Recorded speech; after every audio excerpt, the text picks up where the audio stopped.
యూఎస్సిఐఎస్ వాళ్ళు ఫెడరల్ రిజిస్టర్‌లో మళ్ళీ ఇంకొక రూల్ పెట్టారనమాట. నిన్న మనం చూసాం గదా! ఏది మన మే 7 తారీఖు ఒక రూల్ తీసుకొచ్చారని చెప్పేసి AR11 ఫార్మ్‌కి సంబంధించి. దానికి 60 డేస్ టైమ్ పీరియడ్ ఇచ్చారు. అంటే ఎవరైనా కామెంటింగ్ చేయాలంటే చేయొచ్చని చెప్పేసి. ఇప్పుడు దీనికి కామెంటింగ్ ఏం లేదు. ఫైనల్ రూలే. ఇంకా డైరెక్ట్‌గా జూలై 10కి ఇది స్టార్ట్ అవుతది. చాలా ఇంపార్టెంట్ రూలు. సో, మీరైతే వీడియో లాస్ట్ వరకు చూడండి. ఎస్పెషల్లీ మై సిన్సియర్ రిక్వెస్ట్ ఒక నలుగురికి షేర్ చేయండి. ఎందుకు అంటే ఇది ఒక్క H1 వాళ్ళకో లేకపోతే గ్రీన్ కార్డ్ వాళ్ళకో కాదు. అన్ని రకాల ఇమిగ్రేషన్ బెనిఫిట్స్ అంటే మన వాళ్ళు ఎవరెవరైతే ఓపీటీ అప్లై చేసినా లేకపోతే స్టెమ్ ఓపీటీ అప్లై చేసినా, H4EAD అప్లై చేసినా, ఏది అప్లై చేసినా సరే ఈ పర్టిక్యులర్ రూల్ అనేది కొత్తగా రాబోయేటువంటిది. చాలా చాలా చాలా ఇంపార్టెంటు. వెరీ షాకింగ్ గూడా అనిపించింది నాకు. ఇది ఏంటి అంటే మీ సిగ్నేచర్ గనక ఒకవేళ మిస్ మ్యాచ్ అవుతే మీరు అప్లికేషన్ పెట్టుకున్నప్పుడు ఫర్ ఎగ్జాంపుల్ మీరు H1B ఎక్స్టెన్షన్ అప్లై చేసినప్పుడు మీ సిగ్నేచర్ కనుక మిస్ మ్యాచ్ అయింది అంటే ఇదివరకు ఏం చేసేవాళ్ళంటే మీకు RFE పంపించేవాళ్ళు. మీ RFE ప్రకారం మళ్ళీ రీఅప్లై చేసుకోవటమో లేకపోతే అంటే మళ్ళీ దానికి సంబంధించిన సిగ్నేచర్ ఎమెండ్ చేసి పంపించటమో ఇలాంటివి ఏమైనా జరిగేవి.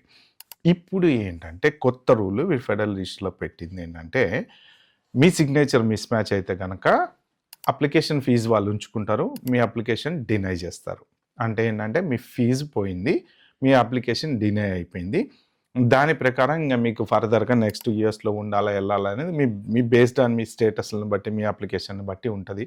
ఫర్దర్‌గా ఎన్ని రోజులు ఉండొచ్చు, ఎన్ని రోజులు ఎళ్ళాలి, మళ్ళీ ఇమ్మీడియేట్‌గా అప్లై చేసుకోవచ్చా లేదా అనేది అది మీరు అటార్నీతో మాట్లాడుకొని చేసుకోండి. బట్ రూల్ ఏంటంటే మీ సిగ్నేచర్ గనక మిస్ మ్యాచ్ అవుతే మీ అప్లికేషన్ డినై చేస్తారు. ఫీజు ఉంచుకుంటారు. సో, ఒక్కసారి మనం ఫెడరల్ రిజిస్టర్‌లో దానికి సంబంధించిన లింకు డీటెయిల్స్ చూపిస్తా.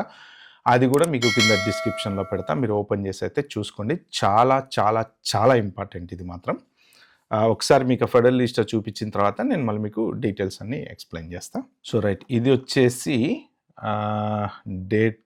డేట్ చూడండి ఇక్కడ 11th మే 2026 అనమాట. దీని డేట్ వచ్చేసి దీని number 285526 docket number USCIS docket number అని చెప్పి అనేది డాకెట్ నెంబర్లు ఇవన్నీ ఉంటాయి. ఈ లింకులన్నీ చాలా ఉంటాయిలేండి దీనికని. బట్ ఇదేంటంటే main rule signatures on immigration benefit requests. So, మీరు సమ్మరీ అదంతా చదువుకోవచ్చు. వ్యాలిడ్ సిగ్నేచర్స్ తర్వాత అవన్నీ ఉన్నాయి. మీరు మొత్తం క్లియర్‌గా చదివితే అర్థమవుతది.